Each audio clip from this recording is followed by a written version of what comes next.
Welcome back to Center Stage on WADL TV 38. You might want to stay with us for this segment, these two segments of the program, on the question of whether the city, in fact, is in crisis. Is Detroit moving forward? Our roundtable, Nancy Kaffer from Crain's Detroit Business, small business and political reporter, and, of course, political reporter from the Detroit News, Leonard Fleming. Thank you all for coming on Center Stage. Thanks for having us. Let's begin. You listened to the interview with Tom Barrow, who is running for mayor. What do you make of what he said? Tom Barrow is a very confident individual, but he has a tough road. As you pointed out in your interview, he's run twice before, unsuccessfully against Coleman Young, and he's facing a mayor despite all the different controversial changes he's been making in the city. It's going to be a tough go for him, but the unions have recently endorsed Tom Barrow and have backed his candidacy, backing away from Dave Bing. So it'll be interesting to see how this thing plays out for the next 6 weeks. But he does have a tall order here in terms of financing, in terms of name, in terms of people already knowing, hey, look, this guy's, we know him, he's run for mayor twice, he's lost. It's always tough for an electorate to elect someone who's lost in the past. It's always a challenge for them. Nancy? Yeah, I agree with a lot of what you said, Leonard. I think that you really run into the danger of seeming as an also-ran if you keep running at just the perennial, always the bridesmaid. He does have a big challenge. I mean, he lost by what, 58,000, or not lost, he took second place by 58,000 votes, was it, in the primary? That's huge. And I'm not sure how much those union changes are going to, how much of a difference they're going to make in the outcome. Your average Detroit voter is, I think, a 65-year-old woman who may or may not have a connection to a union. It may not be the power that he's hoping for in terms of shifting the electorate.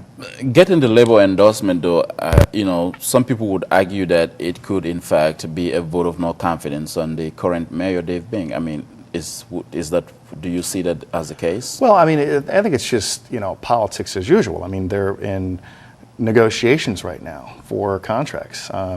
In fact, ASME, the biggest union in the city, right, and the mayor have both been going through a mediator recently because of the rancor between the two sides. So you almost expect, when the mayor talks about trimming jobs and cutting back, primarily the labor force in the city of 13,000 workers, you almost expect these unions to say, wait a minute, we can't back you at this point in time, and we've got someone that we feel that we can get behind. But whether it works for Tom Barrow remains to be seen. As Nancy pointed out, I'm just not sure how much muscle they really carry in the city right now.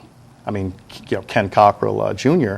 Had a lot of labor support when he faced off with Dave Bing in the mayoral special election, and it didn't fare well for him. In fact, he was basically the Labour candidate. No question about it. There's no question about it. And if I'm recalling my history correctly, in 2001 and in 2005, our former mayor, Kwame Kilpatrick, did not have union backing, and obviously, as we know, he won both times.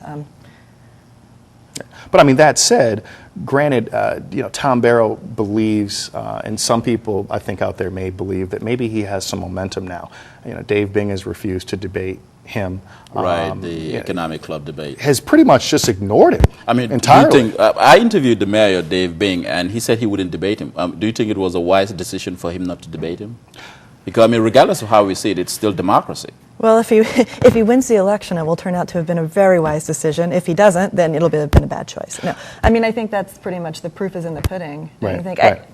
I do think there's an argument to be made that, I mean, we're talking about such a wide vote margin. I can see from Dave Bing's perspective, if he debates Tom Barrow, he's really bringing up his stature. He's elevating him. I think that's an argument that makes sense. There are some out there who would say that Dave Bing isn't the greatest of debaters. I mean, we've seen him in numerous debates with the former Mayor Ken Cockrell, and some are saying that the Tom Barrow perhaps will embarrass Dave Bing on the issues. Dave is still relatively new to Detroit and relatively new to these issues. I mean, he decided last year in September to run for mayor. So that said, I mean, I can't say the guy's scared to debate him. I think it's just a political tactic.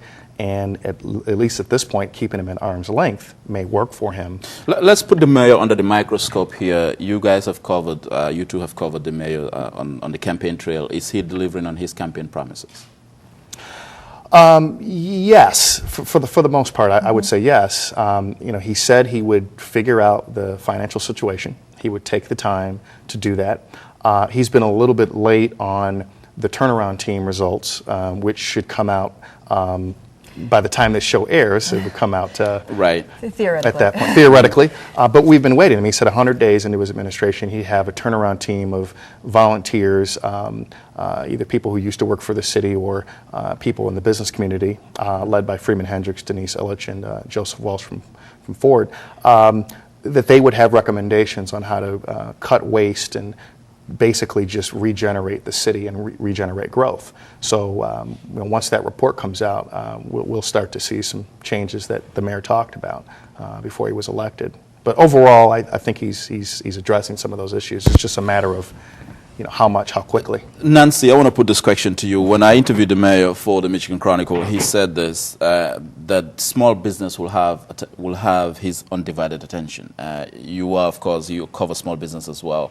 What's your take? I think that he's got a lot of big challenges to grapple with.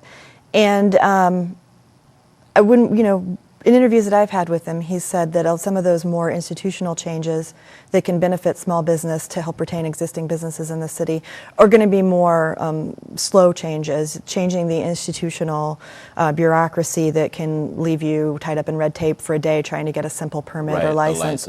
Yeah, trying to, obviously the tax structure, the commercial millage in Detroit is significantly higher than in surrounding communities, but those aren't things that can change overnight if they can at all. I mean, you have to be obviously the institutional culture can change, but any kind of global tax relief is something that would have to be approached very slowly and with great sensitivity to not further undermining the city's revenue. So I think that some of those things, he really hasn't had time to dig into that.